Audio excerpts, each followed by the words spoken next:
पास शेर बोलना है, उस लफ्ज के बारे में शेर बोलना है, जैसे नबी के बारे में शेर।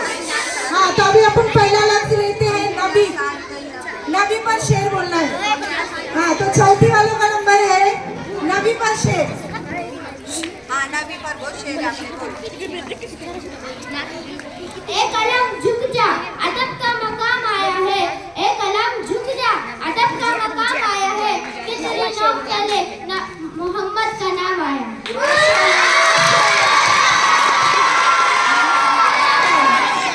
अब साथी वाले का नंबर है मोहम्मद पे, नबी पे।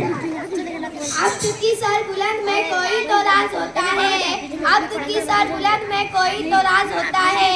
जो सर दे दे सरे मैदान में सरफराज होता है। जहाँ पर खत्म होती है हुदूद-ए इंसानी, जहाँ पर खत्म होती है हुदूद-ए इंसानी, वहाँ से मुस्तफा की शान का आगाज होता है।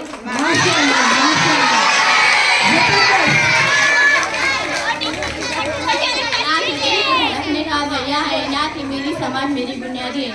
ना सरकारे दो आलम के जाओ सदा, वरना किस काम की ना तो वो आइए।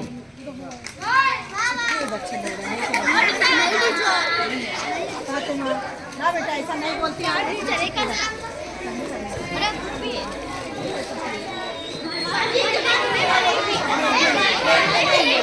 बच्चों को इसलिए नीचे से बोलने बच्चे